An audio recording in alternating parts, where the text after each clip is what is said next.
Students, welcome in science class. Hope you all are fine. And today we are going to start new chapter, spoilage and wastage of food and food preservation.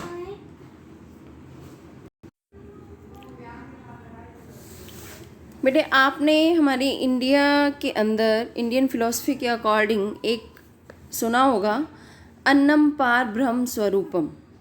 ये words हैं कुछ जिसमें हम क्या कहते हैं कि जो फूड है हमारे लिए वो एक गॉड की फॉर्म है। कि हर किसी का अलग अलग वे होता है फूड को पूजा करने का। जैसे आप खाना खाने से पहले भगवान को याद करते हैं, दैट आप थैंक्स करते हैं गॉड को कि हम गॉड ने हमें फूड प्रोवाइड किया है। या फिर किसी और फॉर्म में कि आप किसी काऊ के लिए या किसी के लिए खाना एक प्लेट निकालते हैं या कुछ ऐसा करते हैं, या किसी गरीब को खाना देते हैं। तो सबका एक अलग अलग मेथड होता है कि हम फूड को एक फॉर्म मानते हैं गॉड की, अन्नम पार ब्रह्म स्वरूपम, कि जो खाना है, भोजन है, वो भगवान के समान है। बट हम में से बहुत सारे लोग ऐसे भी हैं जो फूड की रिस्पेक्ट नहीं करते, बिल्कुल भी नहीं करते, वेस्ट करते हैं। जितना खाना नहीं है उतना प्लेट में डालने के बाद फेंक देना, या जो पड़ा हुआ है वो नहीं खाना और फूड डिमांड करना, पड़े हुए फूड को वेस्ट कर देना। और ऐसा करके या फिर हम मैरिजेस के अंदर, पार्टीज़ के अंदर बहुत सारा इतना हैवी उसके अंदर डिमांड के अंदर, अमाउंट के अंदर जो फूड प्रिपेयर करते हैं, बनाते हैं, स्टॉल्स लगती हैं। तो ये एक टाइप से अगर वो यूज़ नहीं होता, बाद में उसकी वेस्टेज हो जाना और स्पॉयल हो जाना।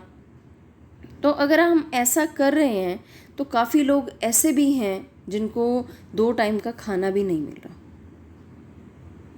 कुछ वेस्ट कर रहे हैं और किसी को खाना भी नहीं मिल रहा। इसलिए हम कहते हैं कि फूड को वेस्ट नहीं करना चाहिए। You should share it with others, don't waste it, share it with others. Yes, अन्नम पार ब्रह्म स्वरूपम says our Indian philosophy.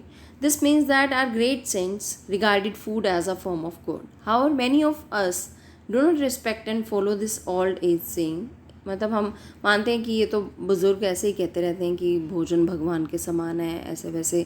हम आजकल किसी भी बात को सीरियस नहीं लेते हैं। हम कहते हैं पॉल्यूशन नहीं करना चाहिए, आगे आने वाले टाइम में आपको ही नुकसान होगा। अगर हम इन बातों को सीरियस नहीं लेते हैं तो डेफिनेटली हमें कुछ ना कुछ नुकसान होने वाला है। तो अभी से ही अपने फ्यूचर को अगर आप सिक्योर करना चाहते हो तो इन चीज़ों को फॉलो करना स्टार्ट कर दो। The result is that millions of tons of food is being spoiled, wasted or discarded, when a large number of our fellow beings are not getting even 2 square meals. काफ़ी सारे लोग हैं जिनको 2 वक्त का खाना भी नहीं मिलता। बहुत लोग आपको देखने को मिलेंगे, एक बार आप बाहर जाके देखिए, बहुत सारे ऐसे लोग हैं जो 2 वक्त की रोटी के लिए, दूध के लिए, ड्राई फ्रूट्स जो हम बड़े आराम से खाते हैं उसके लिए, वो तो उन्हें देखने को ही नहीं मिलते हैं। फ्रूट के लिए वो देखने को ही नहीं मिलते हैं और हमारे पेरेंट्स हमें कह कह के खिलाते हैं। So you should respect this. It has been well said, don't waste food and share it with others. देखो, ये पिक्चर आपको बहुत सब कुछ बता रही है कि ये बच्चा कैसे फूड को लेके बैठा है और खाना अच्छा नहीं लग रहा है। सो हम बहुत सारा फूड वेस्ट भी करते हैं, अच्छा नहीं लगता, खाने का मन नहीं है, ख़राब कर देते हैं, फ्रिज में रखते हैं, उसके बाद खाते नहीं हैं काफ़ी दिनों तक। फिर उसका लास्ट में क्या होता है, उसको थ्रो आउट करना। यही हमारे पास लास्ट सॉल्यूशन होता है। देखो कैसे कितने सारे लोग हैं जिनको खाना भी नहीं मिल रहा, बहुत मुश्किल है इनके लिए सर्वाइवल भी। सो यू शुड, आपको सबको फॉलो करना है इस बात को, don't waste food and share with others. आपने देखा होगा कभी कि जब मम्मा शॉपिंग करके आती हैं, ग्रोसरीज वगैरह लाती हैं, राशन का सामान लाती हैं, या मार्केट से कुछ फ्रूट्स वेजिटेबल्स लाती हैं, तो कहाँ सेव करके रखती हैं इनको?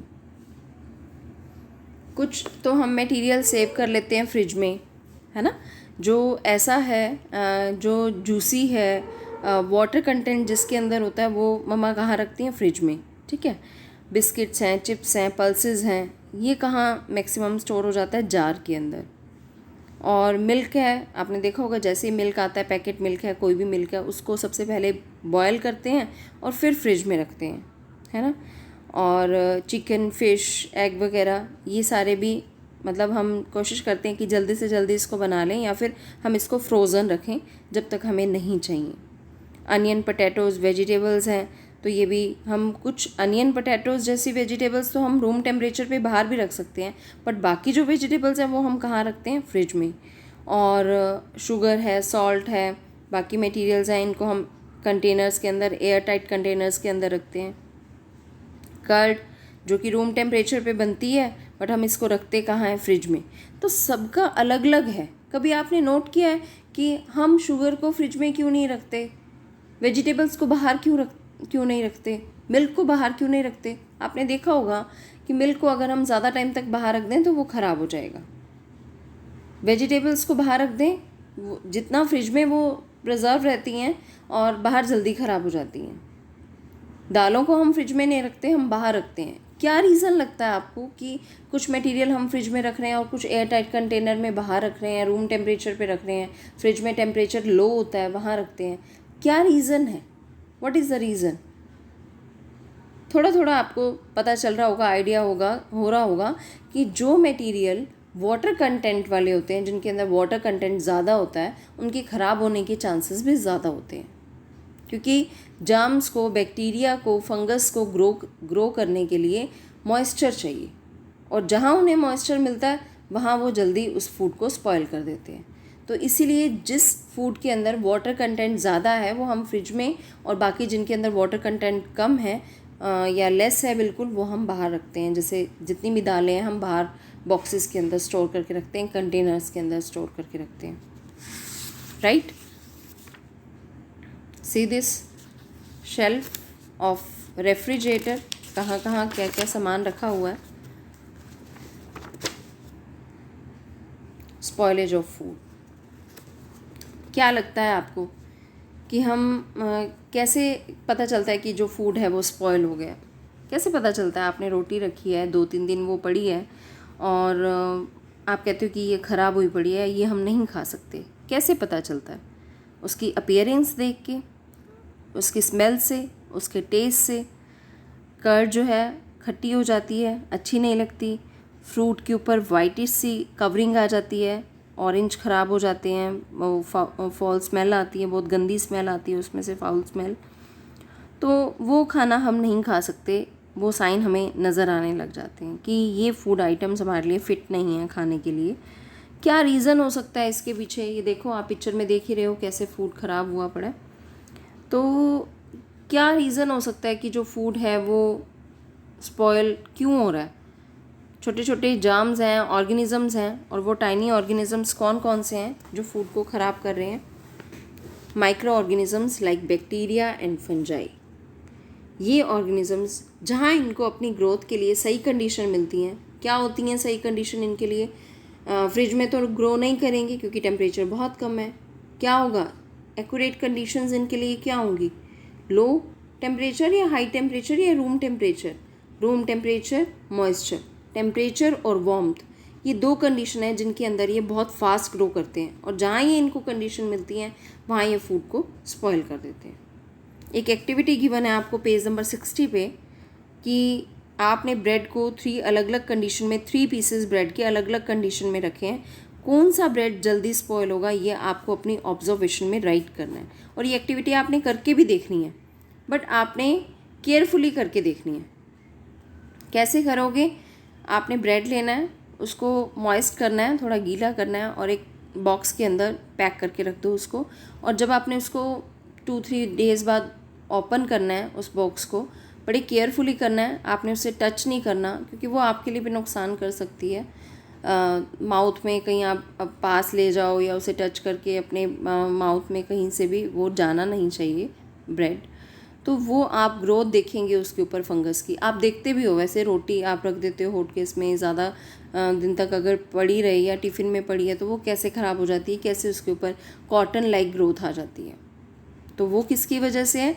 माइक्रो ऑर्गेनिज़म्स की वजह से, बैक्टीरिया और फंगस की वजह से। देखो, और माइक्रो ऑर्गेनिजम्स का मतलब क्या है? ऐसे ऑर्गेनिजम्स जिनको हम बिना माइक्रोस्कोप के नहीं देख सकते. We need the help of microscope for watching these organisms. और बड़ा टेस्ट लेके ये फूड खाते हैं और फूड को ख़राब करते हैं. तो ये आपकी बुक में गिवन है कहाँ कहाँ पे हम किस किस को फूड को स्टोर करते हैं. Fruits, vegetables, lower shells. Milk को बॉयल करते हैं पहले, पैकेट मिल्क है तो उसको रेफ्रिजरेटर में हम करते हैं स्टोर. रो चिकन, फ़िश, नॉन वेजिटेरियन जितना भी फूड होता है उसको हम जल्दी बनाने की कोशिश करते हैं और उसको फ्रोज़न फॉर्म में हम रखते हैं. कर्ड जो है वो रूम टेम्परेचर पे बनती है और जैसे ही बनती है हम इसे फ्रिज में रख देते हैं. क्यों? अगर ज़्यादा टाइम तक बाहर गर्मी में पड़ी रहती है तो खट्टी हो जाती है और हमें इसका टेस्ट अच्छा नहीं लगता. बिस्किट्स, पल्सेस, अनकुक्ड राइस, ये हम बॉक्सेस के अंदर, टर्मरिक हैं, जितने भी मसाले हैं वो सारे हम बॉक्सेस के अंदर रखते हैं. इनको इंसेक्ट्स ना खाएं तो इनकी अलग से टैबलेट्स भी आती हैं छोटी छोटी, वो हम इनके अंदर डाल के रख सकते हैं.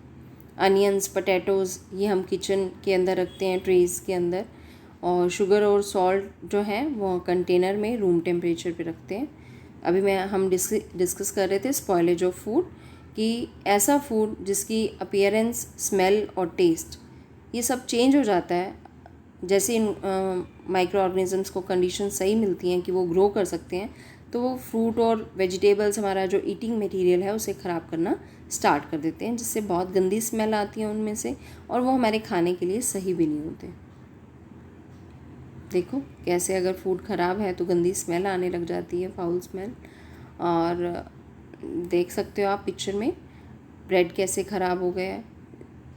कॉलीफ्लावर जब ये ख़राब होती है तो इसके क्या साइंस हैं? ये फ्रेश है एक साइड पे और ये स्पॉइल्ड है जिसको बैक्टीरिया, फंगस ने ख़राब कर दिया है.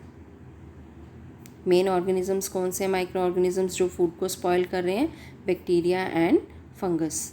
ये पिक्चर्स कहाँ देखी हुई हैं? माइक्रोस्कोप के नीचे. Under the microscope you can observe these, right? Okay. So first जो है माइक्रो ऑर्गेनिजम्स जो फूड को स्पॉइल करने का सबसे बड़ा रीज़न है. Tiny organisms like bacteria and fungi are the main cause for the spoilage of food. These organisms tend to grow fast in the presence of moisture and warmth. Keep it in mind कि क्या required है micro organisms की growth के लिए? Moisture and warmth. In the activity, जो आप activity अभी करेंगे, जो मैंने अभी आपको बोली है ब्रेड वाली, तो आप देख सकते हैं कैसे जब आप ऑब्ज़र्व करोगे कि माइक्रो ऑर्गेनिज्म की ग्रोथ वहाँ पे कैसे होती है, फंगस की कैसे होती है, जिसको हम ब्रेड माउल्ड बोलते हैं. और अगर हम चाहते हैं कि हमारा फूड प्रिजर्व रहे, स्पॉइल ना हो, तो मॉइस्चर को रिमूव करना पड़ता है. अगर मॉइस्चर आप रिमूव नहीं कर सकते उस फूड का तो आपको फ्रिज में स्टोर करके रखना पड़ता है ताकि टेम्परेचर बिल्कुल लो हो जाए और बैक्टीरिया और फंगस की ग्रोथ वहाँ पे ना हो. ये फर्स्ट रीज़न जो आज हमने क्लास में डिस्कस किया आज की क्लास में. बाकी और भी रीज़न्स हैं जिसकी वजह से फूड स्पॉइल होता है, that we will discuss in next class. Till that, read the chapter and underline the main points and try this activity. Thank you. Have a nice day.